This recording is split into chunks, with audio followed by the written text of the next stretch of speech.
What's being done to support the mental health of lawyers? Are alternative routes to the profession as accessible as they're intended to be? And can you have a successful career within the law whilst also being a successful parent?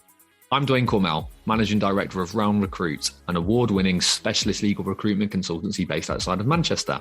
And in each episode, these are the sorts of questions I'll be trying to grapple with. I'll be inviting prominent lawyers to discuss and debate the key issues facing the legal profession today with unflinching honesty. Welcome to Refreshingly Honest Chats with Lawyers. Welcome to another episode of Refreshingly Honest Chats with Lawyers. As it's Mental Health Awareness Week, I'll be exploring the issue of mental health, a topic that's really important to me.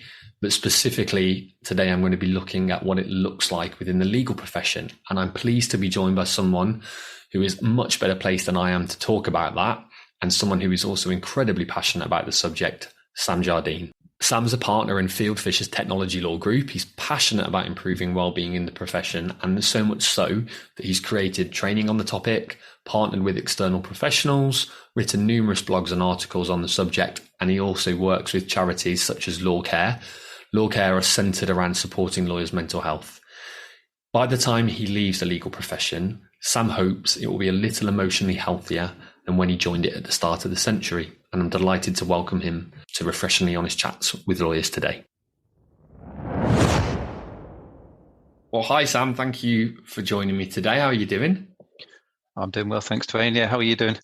I'm good. I'm really good. As I've said in the intro to this already, I'm really looking forward to our conversation today. It's something that I've personal experience of and so feel quite passionately about, and it's great to be able to invite you as somebody that I know also feels very strongly about this subject to have a bit of a natter with me today about it. And I think I'd just like to start off by saying I know that you as a lawyer focus on tech and outsourcing related work, but as you well know, Mental Health Awareness Week falls in May, and it's mental health, the subject that I'm wanting to talk to you about today, if that's okay.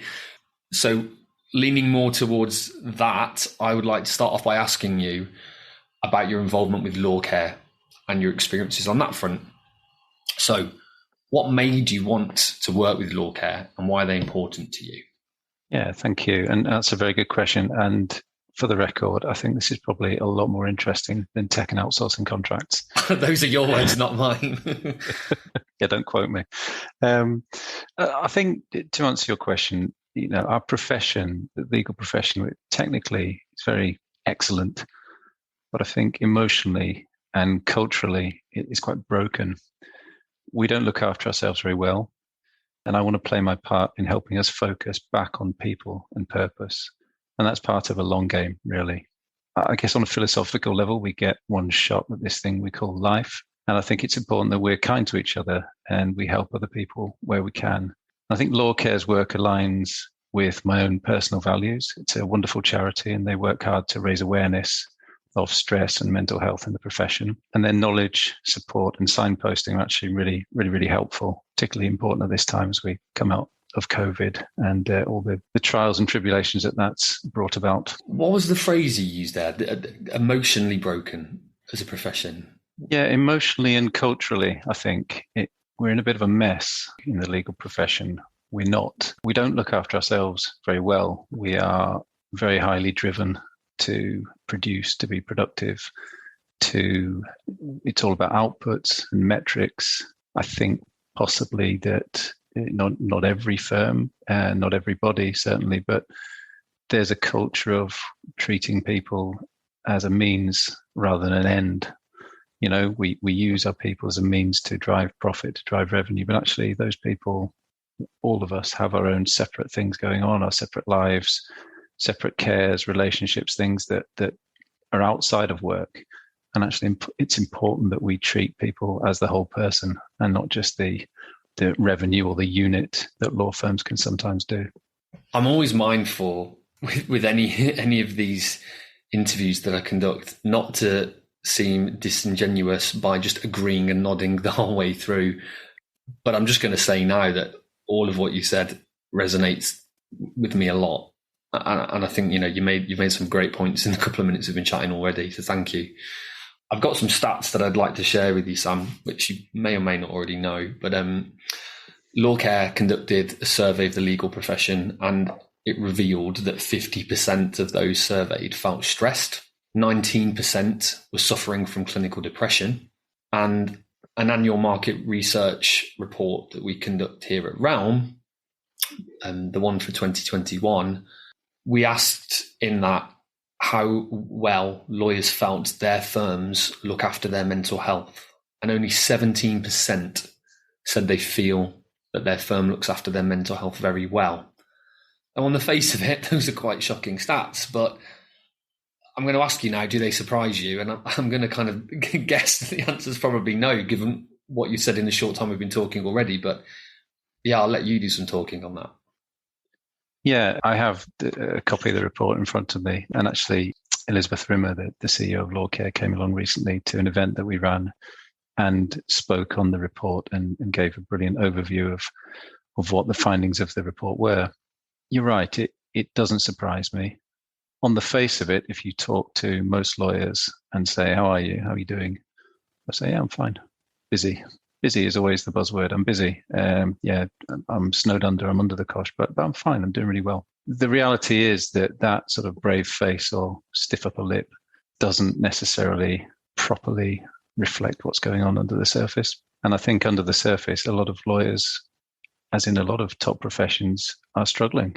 And it's really good that you're doing things like this to bring awareness of that and to bring it to the attention of people. Because I don't think anymore that we live in a culture where people have to suffer in silence. That was my generation's thinking, the previous generation's thinking. I think the generation coming up through now are much more emotionally attuned and healthy and open to discussing these things. I think it's brilliant. Well, I'd agree with that. I think we're moving in a good direction. But I think there's lots more to be done. And I'd like to come on a bit later to solutions and not just, I suppose, seek to doom and gloom and besmirch the profession, because I think there's lots of good things about legal practice. But already in this series, this is our third episode, and what I've discovered so far from speaking to lawyers is that this is a somewhat old-fashioned, risk-averse industry, maybe, particularly in terms of progression for women, investment in company culture, and I think as we're establishing now, in terms of looking after the well-being and mental health of those within it. Before we look at solutions, I think we maybe need to look at kind of what's going on and what's driven this up till now. Have you got any insight on that? Yeah, I mean, there are a number of factors. I think in order to get ahead in law, particularly in a law firm, there is a very traditional path to doing so. And it involves working extremely hard, many, many hours. It isn't compatible with being a primary caregiver, if we're honest, which I think means that women who take leave, maternity leave, for example, tend to find it much harder. And that's completely wrong in the profession, because what it means is that you tend to get the same old type of people getting to the top, and you don't get as much diversity. And that is a problem, and that is something that I know a group of senior women in our firm have been looking at, which I've been trying to feed into that and support them on. But yeah, it definitely has to change. It's a wonderful profession. We do some great work, but the way that it works currently to succeed or to be seen as successful in law, there's quite a binary career path, and it isn't really compatible with things like family or even having much of a life outside of work, quite frankly. And that all needs to change. Why do you think it, on the face of it as a profession, is slower to change than other pockets of society? I'd say that we are quite risk averse as people. Good lawyers will take something that a client's produced and go, okay, here are the risks with that. Here are the positives, here are the solutions, but also here are the risks. That's what we're trained for. That's what we work at law school. And it attracts a certain type of person who does see the risk in things. So we tend to be much slower in embracing change. I think we aren't very good at all. And we did a recent event with clients on this around embracing uncertainty. The pandemic has thrown a lot of uncertainty up. We don't know which way's up a lot of the time. And we we strive as a profession to achieve certainty, to achieve absolute nailed on, this is the way forward for clients and colleagues. And I don't think we can here. So this is something that we as a profession are going to be slower to respond to. I think the old maxims, as I understand them, written on the Temple of Apollo in Delphi, there were three of them. One of them was certainty is insanity. I think there's something in that. Yeah, I think we need to be more embracing of a world that we can't control. And that's absolutely fine that we can't control it. If you look at Taoism, for example, and Wu Wei, this idea of philosophy of going with the flow, that I think would be something where we're slightly better at focusing our efforts and going, okay, this has happened. We know it's happened. We can't control it. We can't go back necessarily to how things were. So let's get on and find a new model. Let's be brave.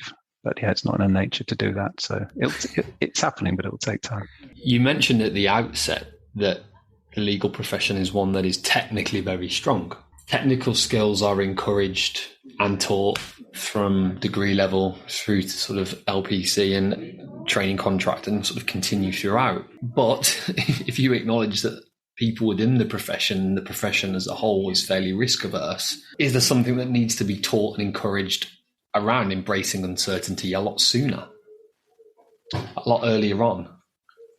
I believe so, yes. And if you look at the work, for example, Dan Kane is doing with the O-shaped lawyer, he has created a program that is basically teaching people who are coming through law schools now to think about these other, we've traditionally called them, I think quite negatively, soft skills. They're not soft skills, they're really important skills. They're perhaps as important as the technical skills. So yeah, if you look at some of those programs that he's doing, he'd be a good person to have on your program actually. That is now starting to be taught in law schools. He's got the first kind of couple of cohorts off the ground, I think. So it's great, really, really positive that that's going ahead. Yeah, I mean, you can't necessarily teach everyone emotional intelligence, but my kids learn it at school now, and I think that's fantastic.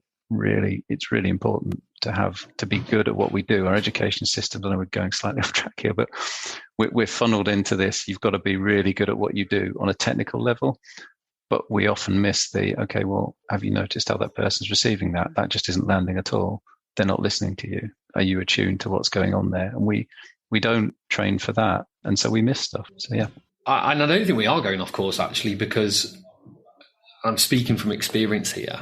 I don't think just high workload is the one thing that results in issues around mental health and well-being.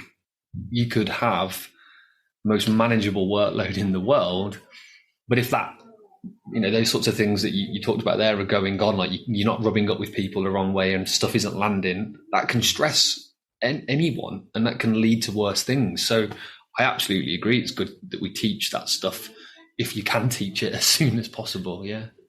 Yeah, I think you can, and it's not a legal thing. It's. I mean, my wife is a therapist, so she's like a counsellor. So she works with our kids on this sort of thing, and they will be better off for at least understanding some of that as they go forward. But yeah, you just never know what's going on for someone. You never know what someone's backstory is, so you ought to be kind to them the first time you see them and make sure that you're getting alongside them. You never know how you can help people without even realizing it. You touched on COVID in one of your answers before, and before I forget, I just want to go back to that because it would be easy to think from switching on the news or looking outside that it's not a thing anymore and it's kind of past. And I'm not going to get into a political discussion about it, but certainly one big fat result of COVID that is still here and will be here forevermore, I think, is flexible working. What impact, if any, positive or negative, do you think that has on mental health in the profession? I think it's a really interesting question. I've personally worked flexibly for 8 or 9 years. So I know it works. I think there is still a feeling, going back to a traditional mentality within law firms, that law firms need to, and a lot of businesses actually, if you look at, some banks, for example, have come out with statements that you need to manage your workforce in what I call a command and control way. It's a bit like the army. You do what you're told when you're told. You come in the office when you're told. That sort of thing. And we forget that it's not the army. We have people here because they really want to be here, and they do a great job. And if we treat them badly, they'll go somewhere else. That's not a great idea. So I think from that front, flexibility and offering people flexibility, treating people like grown-ups is sensible. I think that's a good idea. I think we need to trust people more. I think on the other hand, I don't know about you, but I really enjoy meeting people in person. So I quite like catching up with people, going out for a coffee, having lunch with them. But I think it has to be a two-way street. It has to be if we both want to do that. I suppose it's a little bit like saying to a friend, you have to meet me next Tuesday and next Thursday. Okay, that's not a great friendship. And I know No, work isn't the same. It's not the same thing exactly, but do you know what I mean? You'd be like, hold on a minute, that doesn't work. But if you said, do you fancy meeting up next Tuesday and Thursday? They'd probably go, yeah, that'd be great. The emphasis there is on the choice. Yeah, it's empowering people. It's absolutely that. It's choice, because I believe that most people, when given the choice, will respect that choice. There'll be a very small minority probably that don't. But I think, I don't know, in your experience, do people take the mickey? Not really. No, I don't think they do. No. I think people are generally, I generally fundamentally believe that people are pretty good on the whole. I think I'm optimistic. No, I'm with you on that. I would always try to see the positive in the glass half full rather than the other way around. Perhaps the concern that I have about flexible working, and I say this as someone that's also worked flexibly for a number of years and encouraged my colleagues to do the same. But the concern I have is that lockdowns, i.e. enforced work from home, I think there was a school of thought that suggested that actually introverts who maybe don't necessarily need other people to bounce off of might thrive, and it would be extroverts that need that stimulation that would suffer. And in my experience, and it is just that, my experience, I actually think that it was the reverse, that because extroverts need that buzz, they would deliberately seek out other people. Whereas because it's not necessarily in an introvert's nature to look for human interaction, they almost became even more insular. And I'm painting a fairly kind of simple picture here to get across my point. But I worry that with flexibility as a legacy and home working more normalised, whether there might be people that are suffering in silence because they're being left to work from home. I think you may be right. I don't know enough about it to be able to give any kind of authoritative comment. Clearly, I'm not an expert or psychologist or anything. No. There must be some truth in what you say, that people may get left behind. And perhaps it's for us to encourage those people and to say, do you want to come in? I mean, I describe myself as an introvert. I'm not extroverted. I get my energy from going out, on a bike up a hill, preferably quite a steep one, very slowly. and I also get my energy from being in a room with one or two people. But put me in a room with 30 people, I hate it. It's not my thing at all. So maybe there's some sort of blurring of those lines to say, okay, well, if people want to come in, maybe we won't sit them in a room with lots of people. We'll say, okay, do you want a one-to-one? And I think this leads on to a bigger point. Something we did during lockdown was make sure that we checked in with people. So I'd say I've developed some quite deeper relationships with people that I work with, certainly with some colleagues and clients. So these weren't sort of numerous different, like 30 or 40 different people, but they were smaller groups. But I've got to know them a lot better through checking in, and you find out really interesting things about people's lives. And yeah, I don't know where I was going with that. Sorry. Well, you said you weren't an expert, but I mean, you don't need to be an expert to give an opinion on something, and I can relate to your opinion on that. And I think from the outside looking in, law firms that have got this, doing this well, have got those systems in place to ensure that there's check-ins, to ensure that there is still plentiful opportunity if people want it to mix, as opposed to, I think, that lazy, just everybody work from home without the structures in place. And I think probably a point I'm kind of getting at is going back to the beginning point on this, that you and I think agree that flexibility is a good thing, and I think has the potential to aid people's mental health. If there's not the support structures and processes around it to enable somebody to work flexibly well, I think I can see why some law firms are skeptical of flexibility, because they might look at it and go, well, productivity's dropped since people have been working from home. You don't get as much done as when you're in the office. But I think the point I'm making is it's, perhaps those law firms have a deeper issue, that they're not building the framework to make flexible working successful. It's an interesting point, because I think what we've experienced is that during lockdown, when people couldn't come in, they were busier than ever, ironically. So the whole sort of idea of, this sort of slightly antiquated view of people who are, I've heard some partners say, oh, they're not working today. What they meant is they're working from home. So it's a sort of Freudian slip almost. I can't see them, therefore they're not working. The reality is that a lot of businesses, particularly big law firms, have enjoyed bumper years during COVID. But I think it's come at the expense of people's mental health. I think that people working from home has been necessary, but I don't think people, or law firms particularly, have been very good at saying, okay, make sure you have boundaries. Make sure you don't, take your phone into your bedroom or whatever. Do you know what I mean? So you can check your emails before you drop off, and then you don't sleep properly and all the rest of it. And it's that sort of stuff that I think I was getting at, like the, framework was the the buzzword that I used. But yeah, all that kind of stuff to help people work flexibly in a way that's healthy and enables them to thrive.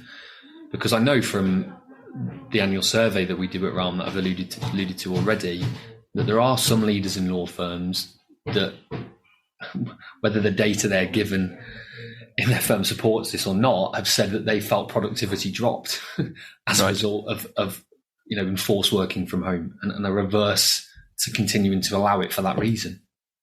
That's really interesting. Yeah, that's really, really interesting. I haven't seen that personally, but yeah, I'd take your word for it. There may be firms in different sectors, or maybe firms where they rely on teams being together, physically, in order to generate more work. That's really interesting. I haven't seen that before. Yeah. So I said we'd come on to solutions. I'm going to do that now, because I'm conscious I don't want this to be all doom and gloom. I want us to be forward thinking and coming up with ideas of what can make things better. So this is a big question for you. How can law firms get ahead, or at the very least catch up with other sectors when it comes to the mental health of their workforce? I think that's a really good question, and I'm not sure I have the answer. However, I do have some ideas. And I'd love to hear them. So going back to what we said earlier, I think, lawyers live pretty much for doing great jobs, right? They do great jobs for clients. They're technically excellent. They work really hard. But as I said before, they're not particularly good at switching off. So I would say one area that certainly LawCare's Life in the Law report flagged up was burnout. And burnout comes from not regulating properly. So just working too much or not doing enough non-work. And I think it's really important. I think law firms can differentiate by saying to their staff, set your boundaries, make sure you take proper breaks. Perhaps even saying, we'll introduce a policy. I mean, this would be really radical, but introduce a policy saying when you go on holiday, you are not allowed to take your phone with you, your work phone or your laptop. We're not going to allow it. That would be one way of saying it, because then the relevant person has to switch off. They're forced then to do something. We did a summit recently at the end of March where we invited a lot of general counsels to talk about wellbeing and law. And one of the things that came out of that was that people don't switch off, whether in-house or in private practice. We're very bad at switching off. So we need to get better at chilling out, I believe is the legal phrase for it. And what they said, which is quite interesting, is a lot of them did what they call fire breaks. I'd never heard of this term before, but... No, I've not heard that before either. So some understanding of it is if you have a sort of intense period of work, before you come on to another deal or another job, you are given a period of quiet at work, whether that's have a couple of days off additional leave, paid leave, obviously, or, we'll put you on something smaller just so you can, gently ease yourself back in. So the idea is you've got this kind of fire here, let's call it the deal one a fire and deal two another fire, and then you have a fire break in between where you just kind of have a bit of a rest before you then jump into the next one. It's probably interesting metaphor, but I think the point is you take a proper break, and firms encourage that. So I thought that was great. From personal experience, last year I tried this. I started working in law in 2002. And in 2021 was the first time I'd taken 2 weeks off for a holiday without checking a device. And I said to my wife before, I'm going to do this. And she said, well, okay, why don't we just bring your phone on holiday just in case you want to check in? I know what you're like. So I said, that's fine. That sounds very sensible. We'd gone up to the lakes and Scotland for a week in each. I got about 5 days in. And honestly, I hadn't slept at all. It was like coming off some substance, and I had the shakes, just really, felt very uncomfortable. And on the 5th day, something just happened, and I went, I don't need to check this. And I slept like a baby for the rest of the holiday. We had a great time. I felt more present. I felt checked in with family, what was going on. I wasn't kind of thinking what's going on with work. And I came back, and lo and behold, everything was fine. I wasn't as indispensable as I thought. The world kept on turning. That's a pity. Yeah, shame really. Well, I'd never admit that in public, obviously. But yeah, the world keeps turning, and I think that's really important. And it did wonders for just being able to be present in the moment in what was going on, and not thinking, I wonder if so and so's emailed, or I wonder if everything's all right with my clients or colleagues. Yeah, it was fine. So you've had personal experience of the power of doing that, hence your suggestion that law firms ought to make that policy. Yeah, absolutely. Yeah, and people do it. And I learned this from a colleague who's probably about 10 years more junior than me. He always took his breaks. And I always said to him, because I said, I'd always encourage, and a lot of partners will always encourage people to switch off during their holidays, the junior folk, but they're rubbish at doing it themselves. So on the one hand, you're sending a message verbally to say you should switch off. On the other hand, you're sending a much more powerful message subliminally, which is, I'm a partner in a law firm, I never switch off. Therefore, if you want to be a partner, you will never switch off. And I thought, that's a rubbish message to be sending after 20 years. It suddenly dawned on me that I was sending this message without realizing it. So I thought, okay, fine. I'll listen to what this chap's doing. I'll give it a go. And so I learned from him. Oh, that's great, isn't it? Because actually actions tend to speak louder than words. And I think particularly when it comes to this subject of mental health, it's a buzzword almost, a phrase that's increasingly used. And I suppose there's the risk that you can seem like you're paying lip service to it by just talking about it and making suggestions. But if you practice what you preach, then that's a hell of a lot more powerful message. I hope so. Yeah. I'd have thought so. Well, you've got to try and lead by example, haven't you? And it doesn't mean you're going to be perfect. It doesn't mean that you're going to get things right all the time. The other day I'm sort of apologetic now when I send clients emails. I came up with this idea. We did this sort of mini pledge thing at this GC thing that I try not to send emails sort of outside of 8 o'clock in the morning to 6:30 in the evening. Just thought that was let's have that as a cutoff. So I send something outside that, on rare occasions now. I'll apologize and say, I'm really sorry, I sent it at this time. Please don't read it. But But it's made me focus on, okay, I'll do that. I'll be focused during that time. But outside that time, I'm going to try not to. But I guess the point I'm trying to make is it's an evolving experience. I certainly haven't got it right, but it's better than it was before. So that's good. Marginal gains. Absolutely. And in the spirit of marginal gains, I think that idea of no phones, no laptops, no emails whilst on holiday embedded into a policy, and that fire break suggestion, certainly from where I'm sitting, those sound like relatively marginal things.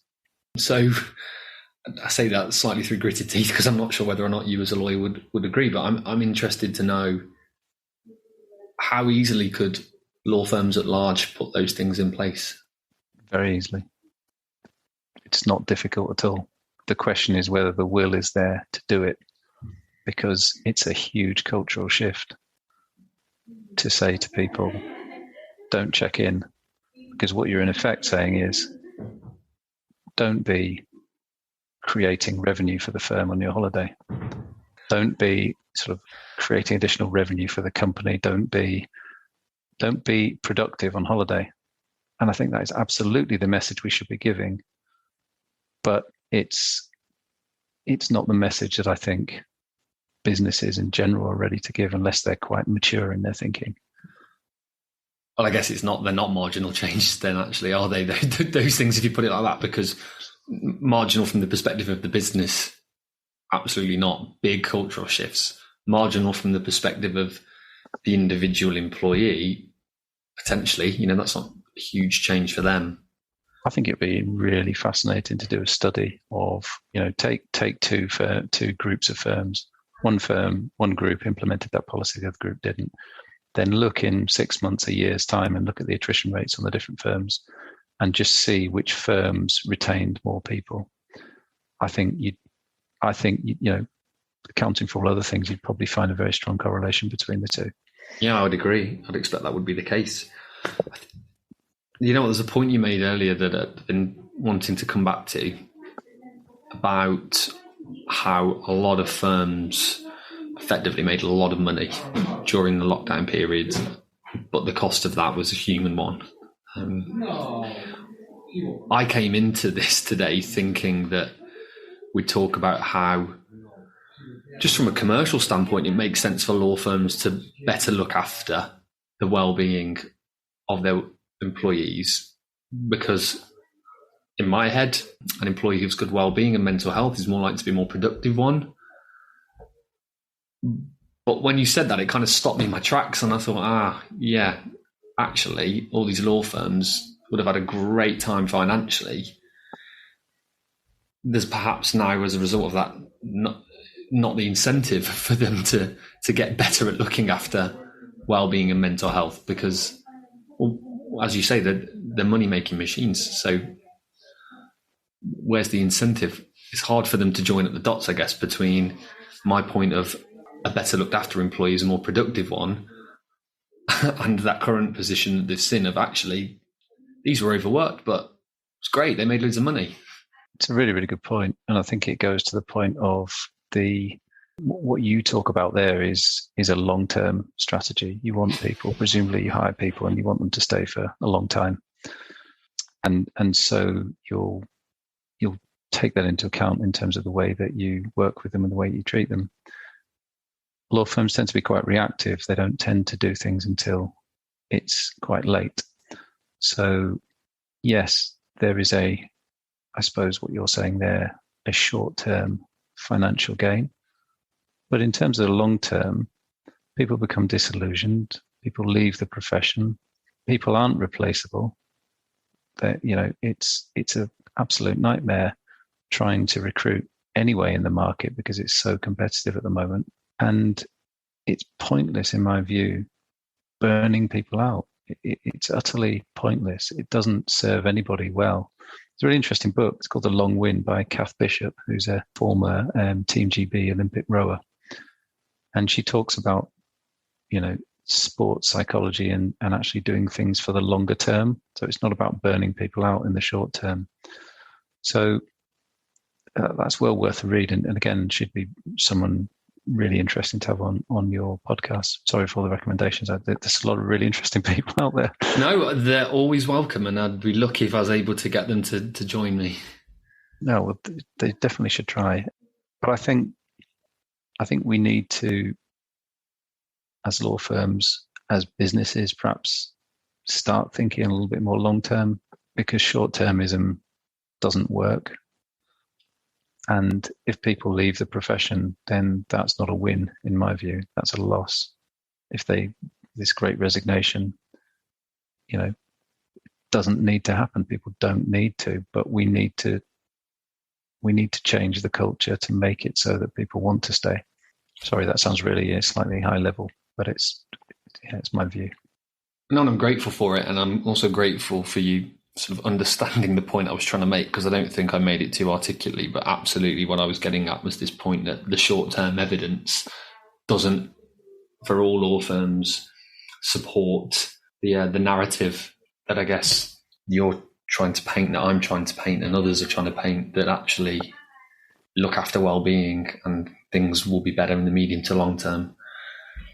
That's the point. Yeah. I'm conscious that the listenership to this podcast may not necessarily all be managing partner level lawyers that are able to make big sweeping changes and grand decisions. And I'd really like, if nothing else, to finish up with one piece of advice that anybody in a law firm can benefit from. So I'd like you to offer your opinion on what you think are the telltale signs one lawyer should look out for from the lawyer next to them of a lawyer that's struggling. And Sam, to finish up, I'd really like it if we could end with something that is a practical piece of advice that anybody listening to this can take away and use. So please, could you offer me your opinion on what somebody should do if they know of a friend, a colleague they work alongside who they think is struggling? I think this comes down to people wanting, at a very human, basic level, to feel valued, listened to and supported. So I would say the best piece of advice would be to get alongside that person. So if they want to go out for a coffee, take them out, listen to them. A problem shared is a problem halved, they say. And I think just being human with people, caring about people, taking some time out away from, the hullabaloo of work, just having a lunch or a coffee, but listening, I think is a very practical thing, because it may be that is exactly what that person needs. And if they need some additional help beyond that, then there's LawCare support hotline, for example, that they can phone. But generally, I think just people want connection and for someone to be around and just talk to. That sounds quite basic, but I think it's very powerful. And I agree. And I want to thank you so much for joining me today, Sam, to talk about what is a very serious subject. I've been really grateful for your honesty around it and for sharing your opinions. And on that final note about LawCare, I'm sure their details are very easily available as it is, but we'll make sure that we're posting them with a recording of this as well, so that anybody is listening, any of this resonates with them and they think they would benefit from their support, they know where to go. So yeah, thanks again. Really appreciate it. Brilliant. Lovely to chat. Take care.